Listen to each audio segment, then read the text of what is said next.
Hello दोस्तों, स्वागत है आप सभी का मेरे YouTube चैनल शुभम की पाठशाला में।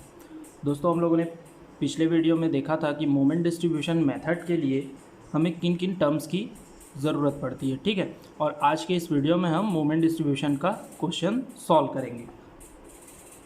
ये देखिए, हमने अपने पिछले वीडियो में देखा था कि कैरी ओवर मोमेंट क्या होता है और कैसे हम फिक्स बीम, अगर फार एंड हिंज होगा और फार हैंड कैंटिलीवर होगा या फिक्स्ड होगा तो उसके लिए हम कैसे कैरी ओवर मोमेंट निकालते हैं।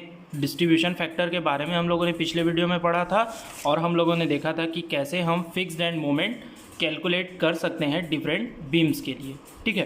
तो इन सब की हेल्प लेकर के आज हम एक क्वेश्चन सॉल्व करेंगे। ओके, ये देखिए, ये है हमारा क्वेश्चन, ठीक है। क्वेश्चन क्या कह रहा है, analyse the beam bye moment distribution method. कैसा है बीम, कुछ इस तरीके का बीम है, बोथ साइड फिक्स्ड है, ठीक है। ये है पॉइंट ए, ये पॉइंट बी, ये पॉइंट सी और ये है पॉइंट डी, ठीक है। इधर ए से बी का स्पान कितना है 12 मीटर, बी से सी का स्पान है 12 मीटर और सी से डी का स्पान है 8 मीटर। ए से बी पर कोई लोड नहीं लगा है, बी से सी पर एक यूडीएल लगा है 20 किलो न्यूटन पर मीटर का और यहाँ पर मिडिल पॉइंट पे लगा है सी डी पर जो पोर्शन है उसमें मिडिल पॉइंट पे लगा है 50 किलो न्यूटन का एक लोड लगा है, ठीक है। तो देखिए, सबसे पहला स्टेप हम लोग क्या करेंगे कि सबसे पहले हम लोग फिक्स्ड एंड मोमेंट कैलकुलेट कर लेंगे, ठीक है। तो देखिए, यहाँ पर कोई लोड नहीं लगा है, ठीक है। ये देखिए यहाँ से अच्छा, एक चीज़ और, जो ये हिंज है तो जब ये इंटरमीडिएट जो सपोर्ट होते हैं, ठीक है, उसको हम लोग एज अ फिक्स्ड सपोर्ट ही ट्रीट करते हैं, ठीक है। मोमेंट डिस्ट्रीब्यूशन मेथड में जैसे ये मिड स्पान पे है, ये भी मिड पे लगा हुआ है, तो इसे हम लोग एज अ फिक्स्ड सपोर्ट हम लोग ट्रीट करेंगे, ठीक है। एज अ फिक्स्ड इसको ट्रीट करेंगे। ओके, तो देखिए, फर्स्ट हम लोग देखते हैं ए से बी, फिक्स्ड एंड मोमेंट निकालते हैं ए से बी के लिए। तो देखिए, ए से बी में कोई लोड नहीं लगा है तो इसका फिक्स्ड एंड मोमेंट कितना हो जाएगा 0, ठीक है। ठीक उसी तरीके से बी से ए जाएंगे तो fixed and moment at B A भी हो जाएगा हमारा 0। ओके, उसके बाद क्या है, हमें बी से सी में निकालना है, ठीक है। तो सबसे पहले हम लोग निकालेंगे fixed and moment at B C, ठीक है। अब देखिए, ये बी सी मैंने बताया कि मिडिल जो पोर्शन में अगर जो भी सपोर्ट लगे उसे हम as a fix support treat करते हैं, ठीक है। तो कौन सा वाला केस बन जाता है, ये वाला, ठीक है। दो बोथ साइड फिक्स है और यूडीएल लगा है। ऐसे में हम फिक्स एंड मोमेंट निकालने के लिए क्या करते हैं, कौन सा फॉर्मूला लगाते हैं, जब इस लेफ्ट से राइट जाते हैं तब ये वाला फॉर्मूला लगाते हैं नेगेटिव में, ठीक है। तो लगा देते हैं -WL² डिवाइडेड बाई 12, ठीक है। अब W हमारे पास कितना है 20, तो लगा देते हैं 20 इंटू L कितना है 12, तो 12² डिवाइडेड बाई 12। जब हम लोग इसको सॉल्व करेंगे तो इसका आंसर कितना आ जाएगा -240 किलो न्यूटन मीटर।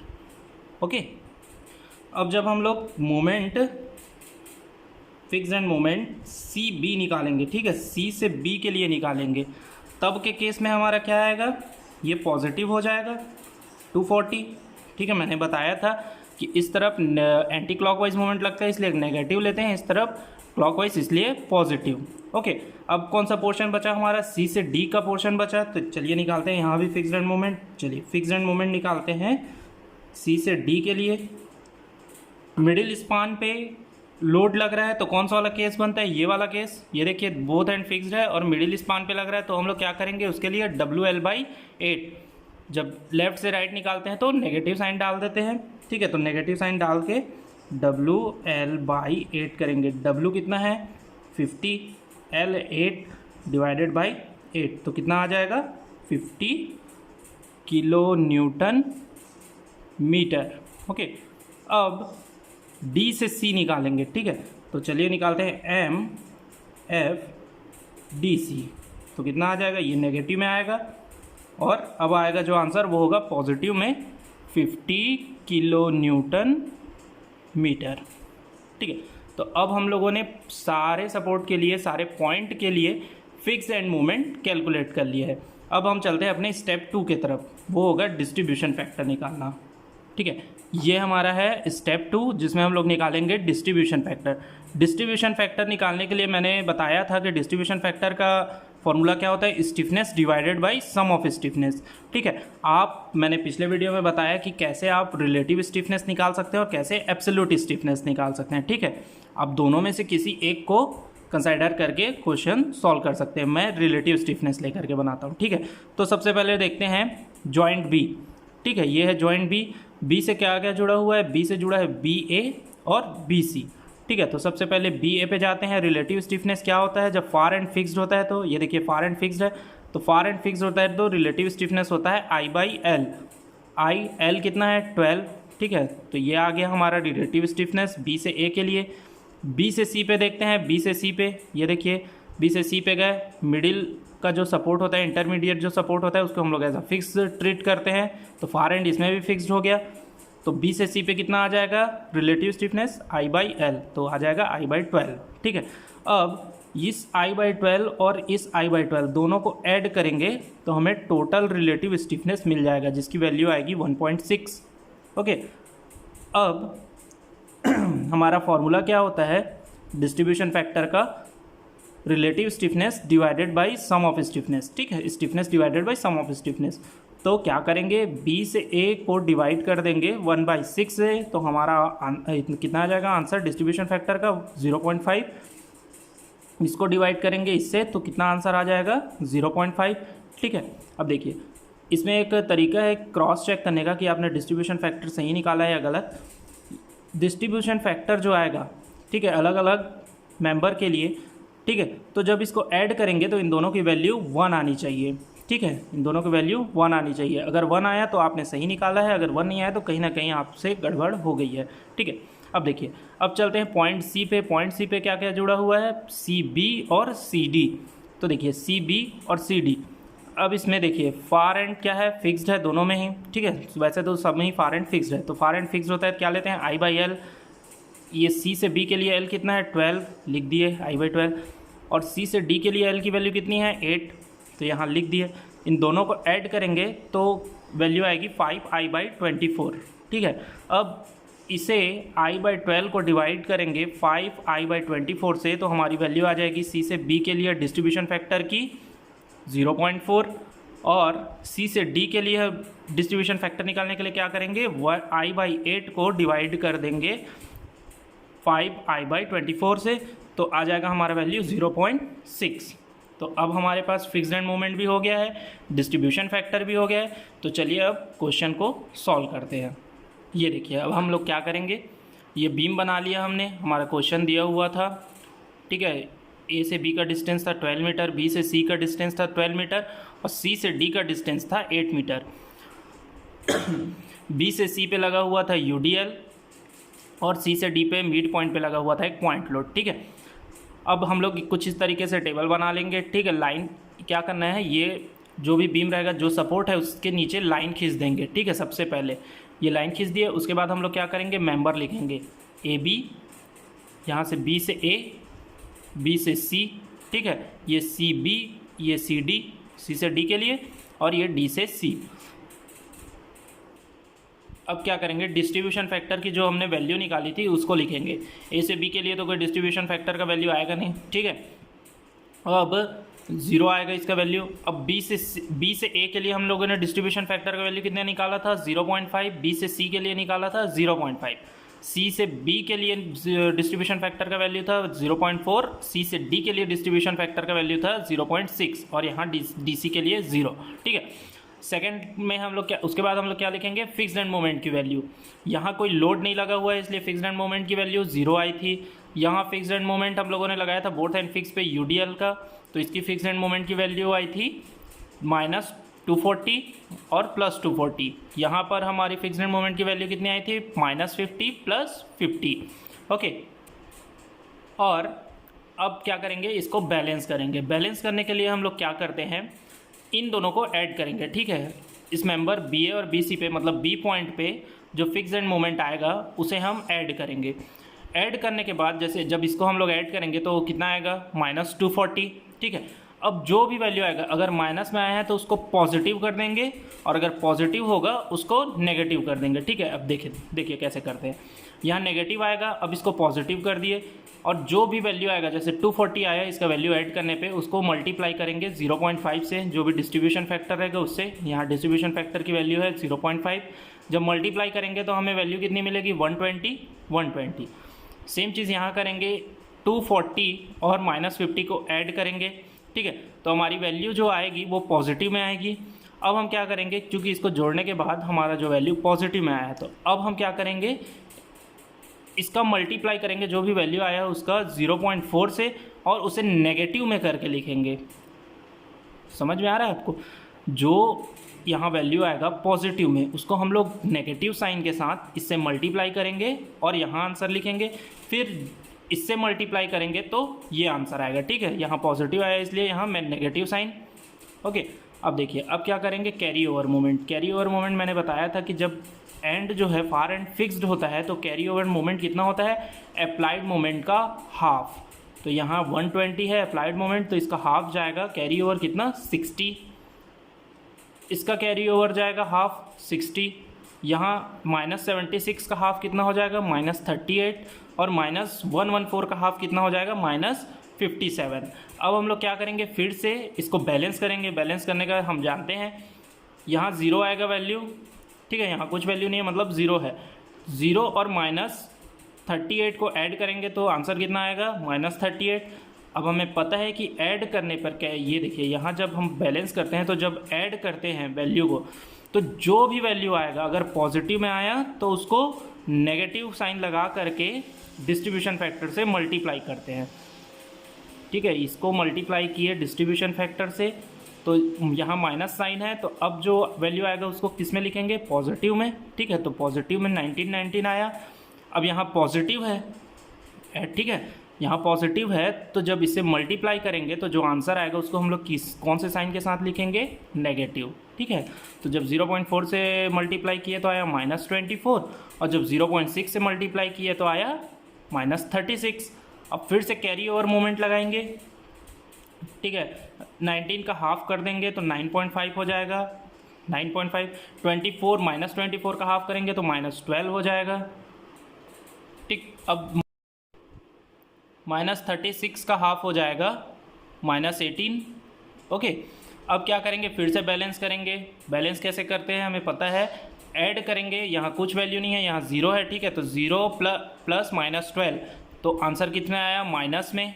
ठीक है, अब जो भी वैल्यू आया इसका, जैसे -12 वैल्यू आया, उसको हम लोग क्या करेंगे, इससे मल्टीप्लाई करेंगे 0.5 जो हमारा डिस्ट्रीब्यूशन फैक्टर है।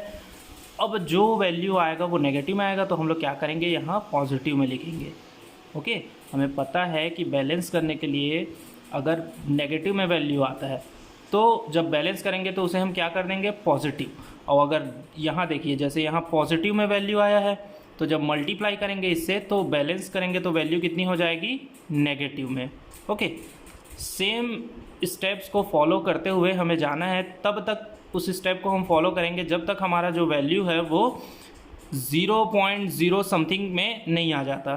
ठीक है, तो अब देखिए सेम स्टेप हम फॉलो करते हुए आए, और हमारा वैल्यू कितना आ गया यहाँ पर, फाइनली 0.04, यहाँ आया 0.04, यहाँ आया -0.06, यहाँ आया -0.09। ठीक है, अब देखिए जब अब हमारा आ गया 0.0 समथिंग में वैल्यू आ गया है ना, तो अब हम क्या करेंगे, यहाँ पर रोक देंगे इसको। ओके, अब हम क्या करेंगे, फाइनल मोमेंट निकालेंगे हम लोग। ठीक है, अब देखिए फाइनल मोमेंट निकालने के लिए क्या करते हैं, डिस्ट्रीब्यूशन फैक्टर को छोड़ करके ये फिक्स्ड एंड मोमेंट से लेकर के जितनी वैल्यू आई है उसको ऐड करते हैं। ठीक है, तो कितना वैल्यू आया है, 0, फिर 120, फिर 90, फिर 6, फिर 0.95, फिर 0.3 और 0.04। जब इन सब को हम ऐड करेंगे तो वैल्यू कितनी आ जाएगी, 146.29। यहाँ भी वैसे करेंगे, फिक्स्ड एंड मोमेंट से सारे वैल्यू को कैलकुलेट करेंगे, -240, 120, -38, 19, -12, 6, -1.9, 0.95, -0.6, 0.3, -0.095 और 0.04। ठीक है, जब इसको हम लोग ऐड करेंगे तो इसकी वैल्यू आ जाएगी -146.29। अब देखिए, अब ये क्रॉस चेक करने का तरीका है कि आपने सारा चीज़ सही सॉल्व किया है कि नहीं। जो वैल्यू यहाँ आएगा, ठीक है, जैसे ये पॉइंट बी है तो पॉइंट बी पे फाइनल मोमेंट की वैल्यू कितनी आई, बी ए पर 146.29, तो उस पॉइंट पर मतलब बी सी पर इसकी वैल्यू आनी चाहिए नेगेटिव में 146.29। अगर सेम वैल्यू आनी चाहिए पॉजिटिव नेगेटिव में, तब हमें पता चलेगा, इससे हम लोगों को क्या पता चल जाएगा कि हम लोगों ने क्वेश्चन सही सॉल्व किया है। ठीक, सेम तरीके से सारे फिर फाइनल मोमेंट को हम लोग कैलकुलेट कर लेंगे। ठीक है, ये देखिए डीसी पे सारी चीज़ों को हम ऐड करेंगे तो वैल्यू आ जाएगी -28.89। यहाँ सी बी पर जब हम लोग ऐड करेंगे तो आएगा 207.87। यहाँ सी पॉइंट पे सी डी मेंबर के लिए कितना आ जाएगा, -207.87। तो इस तरीके से हम लोग फाइनल मोमेंट कैलकुलेट कर लेंगे। ठीक है, तो ये तरीके से हम लोग क्या करेंगे, मोमेंट डिस्ट्रीब्यूशन मेथड का क्वेश्चन हम लोग सॉल्व कर सकते हैं। ओके, अब देखते हैं कि हम लोग कैसे बेंडिंग मोमेंट डायग्राम इसके लिए बनाते हैं वैल्यूज़ को देखते हुए। ठीक है, अब बेंडिंग मोमेंट डायग्राम बनाने के लिए हम लोग क्या करेंगे, सबसे पहले मैक्सिमम बेंडिंग मोमेंट निकालेंगे। ये देखिए इस मेंबर पे तो कोई मैक्सिमम बेंडिंग मोमेंट आएगा नहीं, ठीक है, क्योंकि कोई लोड ही नहीं लगा है। इस मेंबर के लिए मैक्सिमम बेंडिंग मोमेंट की वैल्यू कितनी हो जाएगी, WL²/8। जब सिंपली सपोर्टेड हो बीम और उस पर UDL लगा हो तो मैक्सिमम बेंडिंग मोमेंट निकालने के लिए हम लोग क्या करते हैं, WL²/8 जब रखेंगे, वैल्यू पुट करेंगे तो इसका आंसर आएगा 360। और C से D के लिए क्या है, मिड स्पान पे पॉइंट लोड लगा है, तो इसके लिए हम लोग मैक्सिमम बेंडिंग मोमेंट के लिए क्या करते हैं, निकालने के लिए WL/4 वैल्यू पुट करेंगे तो यहाँ आएगा 100। अब देखिए क्या करना है, सबसे पहले तो यहाँ एक UDL के लिए हमें क्या पता है, मैक्सिमम बेंडिंग मोमेंट पैराबोला बनता है, हम लोगों ने पैराबोला बना लिया। यहाँ पर तो 0 है, ठीक है, A से B पे 0 है, ये A है, ये B है, ये C है, ये D है पॉइंट। ठीक है, यहाँ B से C पे पैराबोला बना, हम लोगों ने 360 का पैराबोला बना लिया। अब हमें पता है कि जब पॉइंट लोड होता है तो ट्रायंगल बनता है। ठीक है, तो हम लोगों ने उसका 100 का मैक्सिमम बेंडिंग मोमेंट बना लिया। अब क्या करना है, जो हमारा फाइनल मोमेंट हम लोगों ने निकाला था, ये देखिए सॉल्व करके जो हम लोगों ने फाइनल मोमेंट निकाला था, इन सब वैल्यूज़ को लिखेंगे। ओके, तो पॉइंट ए पे हमारा वैल्यू पॉजिटिव में आया था। अब देखिए इसका सिस्टम क्या होता है, ये बीम है तो ये होगा नेगेटिव, ये होगा पॉजिटिव, ये होगा पॉजिटिव और ये नेगेटिव। ठीक है, अब हमारा ए पे ये कोई पॉइंट है, 2 पॉइंट, ठीक है, समथिंग XY जो भी है। अब हमारा कितना आया था, पॉजिटिव में आया था 73.12। ठीक है, तो ये देखिए पॉजिटिव की किस साइड है, नीचे में, तो नीचे में हम लोग क्या करेंगे, पॉइंट बना देंगे 73.12। ओके, बी पे कितना वैल्यू आया था, 146.29 पॉजिटिव में, तो ये देखिए 146.29 हम लोग पॉजिटिव चले गए। फिर हमारी वैल्यू आई थी 207.89 पॉजिटिव में सी पे, फिर हम लोगों ने वो चीज़ किया है। और डी पे हमारा पॉइंट डी पे हमारा वैल्यू जो था वो नेगेटिव में आया था 28.89। तो ये देखिए नेगेटिव किस तरफ है, नीचे। ओके, तो ये हम लोगों ने यहाँ पॉइंट खींच दिया और इस पॉइंट से इस पॉइंट को मिला दिया, सारे पॉइंट्स को मिला दिए। और जो ये एरिया रहेगा, ठीक है, इसको हम लोग ऐसे हैच कर देते हैं, ये इस तरीके से हम लोग हैच कर देंगे एरिया को। ठीक है, तो ये हो जाएगा आपका फाइनली बेंडिंग मोमेंट डायग्राम भी आपका बन गया। ओके, तो इस तरीके से आप मोमेंट डिस्ट्रीब्यूशन मेथड से क्वेश्चन को सॉल्व कर सकते हैं। ओके, एक बार क्विक देख लेते हैं हम लोगों ने कि आज हम लोगों ने क्या क्या किया है, कैसे क्वेश्चन को सॉल्व किया।